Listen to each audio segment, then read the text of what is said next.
오늘은 세계에서 가장 놀라운 음식 명소를 소개해줄게. 아무리 음식에 집중해도 이런 곳을 본 적이 없을 거야. 세계에서 가장 놀라운 음식 명소는 바로 일본의 로봇 카페야. 거기서는 로봇들이 주문을 받고 음식을 서빙해주는데 이게 실제로 로봇이야. 완전 SF 영화에서 나온 것처럼 미래적인 느낌이 신기하다니까. 이 카페의 이름은 더니야. 새벽이라는 뜻이지. 이 카페에서는 음료와 디저트, 식사를 즐길 수 있어. 로봇이 서빙을 하고 원하면 로봇과 이야기도 가능해. 이 카페가 주는 특별함은 무엇이 있는지 살펴볼까? 이 카페에서 일하는 로봇들은 인공지능 AI 로봇이 아니야. 일명 분신 로봇으로 사람이 원격으로 조종하는 로봇이지. 이 로봇의 이름은 오리히메라고 해. 사람의 외형을 한 이 로봇은 음식이나 커피를 서빙하고 손님과의 이야기를 통해서 메뉴도 추천해준다고 해. 로봇을 원격 조작으로 움직이는 직원들의 상당수는 근위축증 등의 장애를 가지고 있다고 해. 그렇다면 왜 이들은 굳이 원격 조종으로 손님들을 접대할까? 이유는 간단해. 움직임이 제한되거나 외출을 할 수 없는 등의 각각의 사정이 있어서이지. 파일럿들의 대다수는 근위축증이나 사지절단, 척수마비 등의 장애를 안고 있어.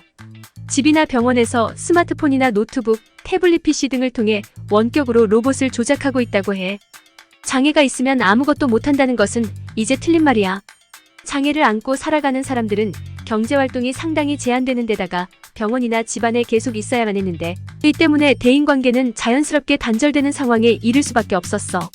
그러나 분신 로봇이 새로운 몸이 돼주면서 장애가 있으면 아무것도 못한다는 이야기는 달라졌어. 장애인도 정상적으로 사회생활이 가능하다는 사례를 남기게 됐지. 분신 로봇 카페는 연구를 목적으로 만든 곳이라고 해. 앞으로는 기업이나 자치단체 등을 염두에 두고 다양한 실증 실험을 진행할 계획이라고 해. 취업 의사가 강한 장애인들을 연구소에 동참하도록 하고 타인과의 커뮤니케이션을 즐길 수 있도록 유도하겠다는 입장이래. 분신 로봇 카페를 찾은 이용객들은 로봇들이 AI를 통해 움직이고 단순한 접객 정도의 수준이라고 생각했는데 저마다 특별한 사연을 가지고 있는 사람들이 조작하는 로봇이라서 깜짝 놀랐다며 투병 생활으로 인해 원래 일을 할 수 없던 사람들에게 기회가 주어진 것이 너무나 훌륭하다. 파일럿들은 정말 밝고 멋졌다는 의견을 남겼다고 해. 한국의 카이스트 전치현 교수님이 일본 도쿄의 로봇 카페를 방문했던 이야기를 한겨레 신문에 칼럼으로 글을 쓴 적이 있는데 교수님의 방문 소감을 소개해볼게.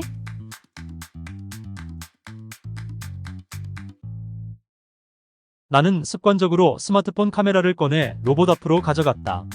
그러다 잠깐 멈칫했다. 이 로봇이 그저 로봇만은 아니라는 사실을 상기했기 때문이었다. 이 카페에 있는 로봇은 모두 누군가의 분신, 아바타였다. 파일럿이라 불리는 장애인들이 일본 각지에서 또는 해외에서 접속해 로봇을 조종하고 있었다. 나는 로봇 문화를 연구하는 몇 명이 모여 일본 도쿄 로봇 카페 순례에 나섰다. 첫 목적지인 시부야의 로봇 카페에서는 소프트뱅크사의 로봇 페퍼가 손님들을 맞이하고 있었는데 예약 손님들이 앉은 테이블마다 페퍼가 한 대씩 배치되어 있었다. 아이 몸짓만 한 페퍼가 손님들을 위해 하는 일은 많지 않았고 주문은 인간 직원이나 QR코드를 통해 할 수 있었고 음식 나르는 일은 서빙 로봇이 했다. 페퍼는 테이블 바로 옆에서 노래를 부르거나 춤을 췄고 게임을 하기도 했는데 혼자 앉은 손님도 있었고 동호회 모임을 하는 이들도 있었다. 나는 연구 자료를 수집한다며 페퍼 사진을 잔뜩 찍었지만 페퍼의 춤과 노래로 흥이 나지는 않았다. 손님이 없는 테이블에서 고개를 숙인 채 대기 중인 페퍼는 왠지 외로워 보이기도 했다.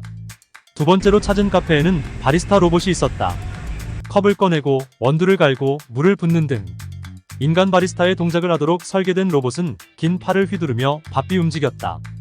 얼굴이라고 부를 만한 스크린 위에는 토끼귀 모양의 머리띠가 얹혀 있었다. 그러나 키오스크를 통해 우리가 주문한 카페라테는 나오지 않았다. 주문을 로봇에 전달하는 시스템에 문제가 생긴 모양이었다. 로봇은 멈춰섰고 문제를 해결하러 인간 직원이 둘이나 출동하더니 결국 돈을 돌려줬다. 나는 이 모든 과정을 스마트폰 카메라에 열심히 담았으나 로봇 커피는 마시지 못한 채 카페를 떠나야 했다. 오후 40개 들른 마지막 목적지에는 아바타 로봇 카페라는 이름이 붙어 있었다. 페퍼보다 조금 작은 로봇이 입구에서 손님을 맞거나 테이블 사이를 돌아다니며 말을 걸었다. 카페 한가운데 예약석에 앉은 손님들은 테이블 위에 놓인 귀여운 소형 로봇과 대화를 나누고 있었다. 서양에서 온 관광객으로 보이는 이들이 많았다. 우리처럼 예약 없이 온 손님들은 로봇 없는 일반 테이블에서 커피를 마시며 인간 마이너스 로봇 상호작용의 현장을 참관할 수 있었다. 로봇과 얘기할 때는 다들 조금 큰 목소리로 말해서 우리에게 대화 내용이 들릴 정도였다. 커피를 주문하러 입구 근처로 갔을 때 비로소 가까운 거리에서 로봇을 봤다. 나는 습관적으로 스마트폰 카메라를 꺼내 로봇 앞으로 가져갔다. 그러다 잠깐 멈칫했다. 이 로봇이 그저 로봇만은 아니라는 사실을 상기했기 때문이었다. 이 카페에 있는 로봇은 모두 누군가의 분신, 아바타였다. 파일럿이라 불리는 장애인들이 일본 각지에서 또는 해외에서 접속해 로봇을 조종하고 있었다. 예약석 손님들과 대화하는 것도 파일럿들의 주요 임무였다. 내가 사진을 찍으려던 로봇의 파일럿은 선천성 근육병을 앓으면서 인공호흡기와 전동 휠체어를 사용한다고 안내문에 적혀 있었다. 그가 먼저 말을 걸었다. 나는 허리를 조금 굽혀 서툰 일본어로 인사했다. 한국에서 왔다는 말 정도를 덧붙인 것 같다. 그는 내게 좋은 시간 보내라고 답해줬다. 카메라를 꺼내던 내 손은 왜 잠시나마 멈칫했을까? 로봇의 생김새는 장애인 파일럿의 얼굴이나 몸을 전혀 담고 있지 않았다. 나는 카페를 배경으로 하얀 로봇을 찍고 싶었을 뿐이다. 그런데도 지구 어딘가에 있는 파일럿이 로봇을 통해 나와 마주하고 있다는 느낌이 카메라를 든 손을 여느 때와 다르게 움직이게 했다. 나는 마치 로봇에게 촬영 동의를 구하는 것처럼 어색한 자세를 하다가 옆에 붙은 사진 촬영 OK라는 문구를 보고서야 안심하고 셔터를 눌렀다. 오전에 만난 페퍼와 바리스타 로봇을 향해 누구의 동의도 받지 않고 카메라를 들이대던 내 모습과는 달랐다. 원격으로 로봇을 조종하는 장애인 파일럿과 내가 그날 그 카페에서 정말 만났다고 할 수 있는지는 모르겠다. 멋지게 포장해보려 해도 그저 카페 직원과 손님 사이의 대면 정도인 일이다. 나는 연구를 핑계 삼아 아바타 로봇을 구경하러 온 관광객 이상은 아니었다.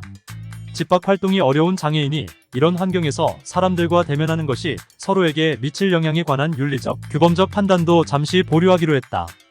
그렇지만 카메라를 들어올리는 내 손이 멈칫하던 그 느낌은 오래 기억할 것 같다. 이것이 아기가 타고 있어요 라고 써붙인 앞차를 볼 때 느낌과 얼마나 다른지는 좀 더 생각해 보려 한다. 로봇 앞에서 공손해지는 법을 배운 하루였다.